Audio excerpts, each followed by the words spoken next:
سلام، در خدمتتون هستیم با ویدیوی دوم از آموزش اندیکاتورهای کاربردی. در این ویدیو با اندیکاتور فراکتالز آقای بیل ویلیامز آشنا خواهیم شد که مثل یه آلارم هوشمند زمان مناسب معامله رو هشدار میده، نقاط چرخش قیمت رو شناسایی و به عنوان فیلتر قدرتمند مسیر حرکت بازار رو نمایش میده. با بنده همراه باشین تا به طور کامل با جزئیات این ابزار قدرتمند آشنا بشیم.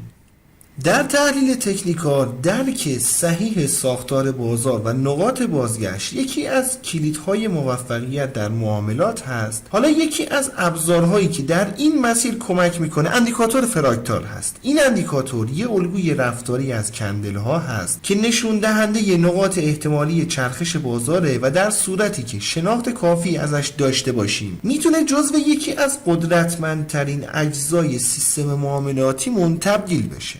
برای درک و تجسم بهتر یه الگوی ایدئال فراکتال دست خودتون رو باز و در مقابلتون بگیرین به گونه‌ای که انگشت وسط به سمت بالا باشه. اگه دقت کنید انگشت وسط از همه بالاتر هست. در سمت راست انگشت وسط دو سقف پایینتر مشاهده میشه و در سمت چپ انگشت وسط هم دو سقف پایینتر دیگه قرار داره. حالا با ایده گرفتن از انگشتان دست میتونیم بگیم یه الگوی ایدئال فراکتال سعودی از یک سری 5 کندلی متوالی تشکیل شده که در اون بالاترین سقف یعنی کندل شماره 3 توسط دو سقف پایینتر قبلی و دو سقف پایینتر بعدی احاطه شده که به این سقف که از همه بالاتر هست فراکتال سعودی گفته میشه. برای فراکتال نزولی هم بالعکس هست. فراکتال نزولی باز از 5 کندل تشکیل شده که در اون پایین ترین دره توسط دو دره قبلی و دو دره بعدی احاطه شده که به این دره که از همه پایین تر هست فراکتال نزولی گفته میشه.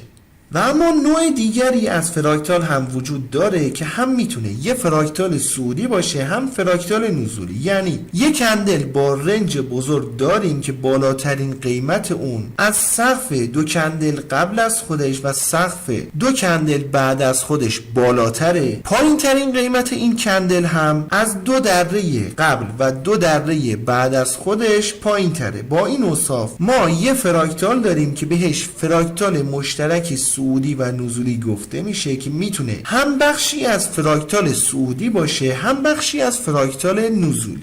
یه سری نکات مهم در شناسایی فراکتال ها داریم که برای فراکتال سعودی توضیح میدم، برای فراکتال نزولی بالعکس هست. اولین مورد، گاهی اوقات ممکنه بالاترین سقف با کندل قبل یا بعد از خودش با هم برابر باشن. تو این حالت ها گفته شده که فراکتال یه الگوی 6 کندلی باید باشه. یعنی باید یک کندل دیگه صبر کنیم. اگر پایینتر از این سقف بسته شد اون موقع میتونیم بگیم یه فراکتال داریم و فراکتال این سری میشه 6 کندلی. البته دیگه از حالت تئوری که داشتیم خارج میشه، ولی اگر چنین موردی رو در چارت پیدا کردیم حواستون باشه که این فراکتال باید یک سری 6 کندلی باشه تا به عنوان یک فراکتال در نظر گرفته بشه و یک سری 5 کندلی دیگه قابل قبول نیست. مورد بعدی هم که قطعاً بهش برخورد خواهید داشت اینه که یک فراکتال ایدئال بایستی طبق همون تئوری انگشتان دست باشه، ولی گاهی اوقات ممکنه که به فرض مثال دو تا کندل قبلی سقف‌های پایینتری مشاهده بشه ولی در کندل‌های بعدی سقف دومی بالاتر از سقف اولی باشه، یا اینکه اصلا به این حالت داشته باشیم یعنی اینکه سقف‌های دومی هر دو بالاتر از سقف‌های اولی باشن. اینجا تکلیف چیه؟ اینجور مواقع هم فراکتال سعودی تایید میشه یا نه؟ در این شرایط هم دوستان فراکتال مورد نظرمون تایید میشه و به عنوان یه فراکتال سعودی ما میتونیم در نظر بگیریم. در یک فراکتال سعودی مهمترین فاکتور همین کندل میانی هست که باید بالاتر از سقف‌های قبل و بعد از خودش باشه. در یک فراکتال نزولی بالعکس هست، باید کندل میانی پایینتر از درهای قبل و بعد از خودش باشه. این که اینکه کندل های قبل یا بعد چه حالتی رو داشته باشن اصلا مهم نیست. کندل های قبل یا بعد میتونن هر سقفی رو داشته باشن، فقط نباید بالاتر از سقف کندل میانی قرار داشته باشن. ولی برای یه الگوی ایدئال فراکتال بهتره طبق همون تئوری انگشتان دست به صورت پله‌ای باشن، ولی اگر اینجور موارد هم در چارت مشاهده بشه باز به عنوان یه فراکتال میتونیم در نظرش بگیریم. برای انداختن اندیکاتور فراکتال روی چارت در متاتریدر از سربرگ اینزرت وارد قسمت ایندیکیتورز باید بشیم. بعد در کشوی باز شده به قسمت بیل ویلیامز مراجعه کرده و باز در کشوی باز شده اندیکاتور فراکتالز رو انتخاب کنیم، بر روی چارت نمایش داده میشه. در تریدینگ ویو هم با مراجعه به قسمت ایندیکیتورز در تب سرچ بار عبارت ویلیامز فراکتالز رو وارد کنید. اندیکاتور بهتون نمایش داده میشه و با کلیک کردن روش میتونید روی چارتتون بندازین.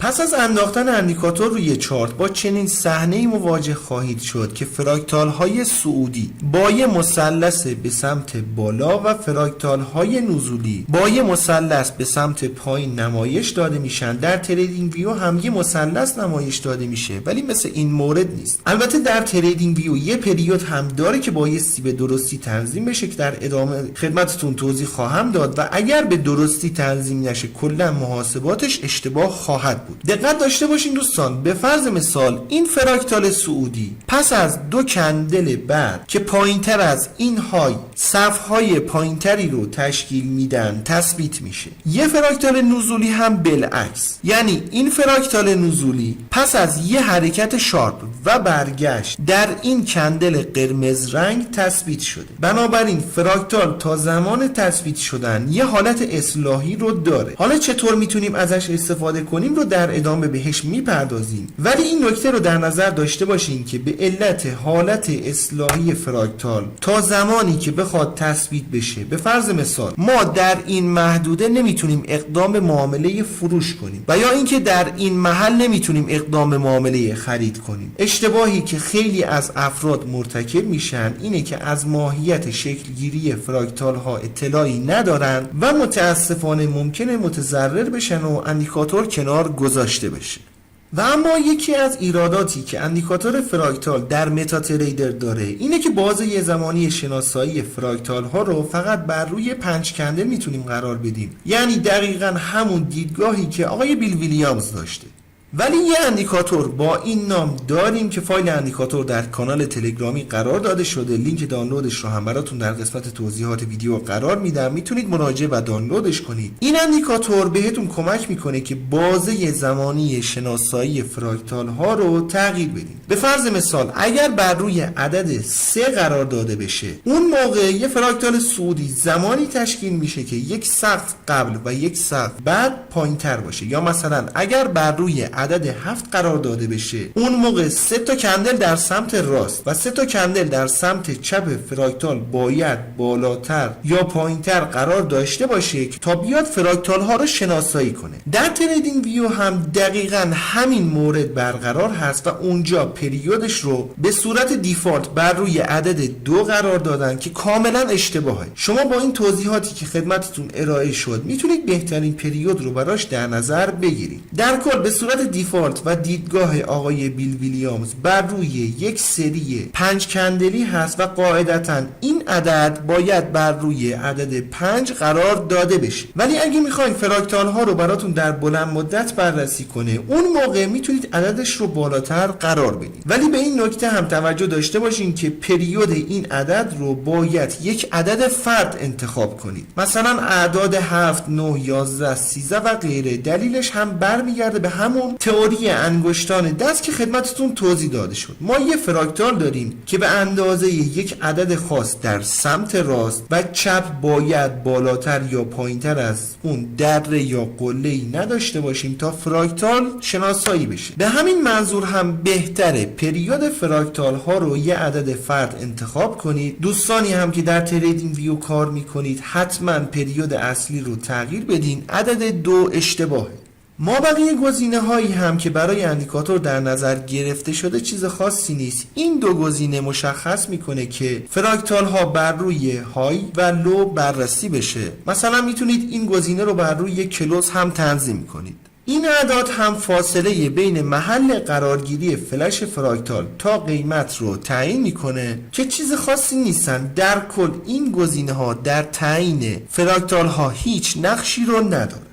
در رابطه با نحوه استفاده از فراکتال ها در ویدیو قبلی از آموزش های مربوط به اندیکاتورهای کاربردی که به آموزش اندیکاتور تمساح آقای بیل ویلیامز پرداختیم، اشاره مختصر و در واقع دیدگاه آقای بیل ویلیامز رو در این رابطه توضیح دادیم. لینک اون ویدیو رو براتون در قسمت توضیحات ویدیو قرار میدم. پیشنهاد میکنم پس از پایان این ویدیو حتما مراجعه و تماشا کنید، چون سیستم معاملاتی آقای بیل ویلیامز یه سیستم یک پارچه هست و در ادامه این مباحث بهتر متوجه خواهید شد. تا به اینجای کار یکی دو مورد از کاربردهای این اندیکاتور رو در ویدیوی قبلی توضیح دادیم که دیگه بهش نمیپردازم. برخی از دیدگاه هایی که مطرح هست رو به صورت تیتروار فقط در جهت آشنایی خدمتتون معرفی میکنم. دیدگاه دیگری که مطرح هست یکی برای تایید شکست ها یا تغییر در ساختار بازار هست که در سبک های اسمارت مانی و آی سی تی مطرح شده. دیدگاه بعدی در تایید شکست معتبر خط روند مطرح شده که البته این مورد در اکثر مواقع یه سیگنال تأخیری به حساب میاد. در برخی از منابع برای شناسایی پیوت های معتبر از اندیکاتور فراکتال استفاده می کنند که این مورد در پریود های پایین متاسفانه خطا زیاد داریم، ولی اگر پریود اندیکاتوری که خدمتتون معرفی شد رو بالاتر ببرین، قاعدتا فراکتال هایی که شناسایی میشه از اعتبار بالاتری برخوردار هستند و میتونید به عنوان یک پیوت معتبر در نظر بگیرید. یکی دو مورد دیگه هم در ویدیو قبلی خدمتتون عرض شد که یه سری دیدگاه مختلف هست. حالا شما به فرض مثال به جای استفاده از اندیکاتور تمساح میتونید از اندیکاتورهای سوپر ترند دیگه ای استفاده کنید، یا اینکه به عنوان یه تاییدیه مناسب در سیستم معاملاتیتون میتونید استفاده کنید. کاربردهای اندیکاتور دوستان زیاد هست، به شرط اینکه به درستی ساختارش رو درک کرده و در کنار سایر سبک‌های تحلیلی تکنیکی ازش استفاده کنید. قطعاً به تنهایی نمیتونه گزینه بسیار مناسبی برای تحلیل یا معامله باشه، همونطور که سازنده این اندیکاتور هم به تنهایی ازش استفاده نمی‌کرد. در نهایت الان روی صفحه تصویر ویدیوی آموزش اندیکاتور تمساح آقای بیل ویلیامز رو مشاهده می‌کنید. پیشنهاد می‌کنم این ویدیوی فوق‌العاده رو هم از دست ندین و روش کلیک و تماشا کنید. انشالله که براتون مفید باشه. رو قله می‌بینم دوست من.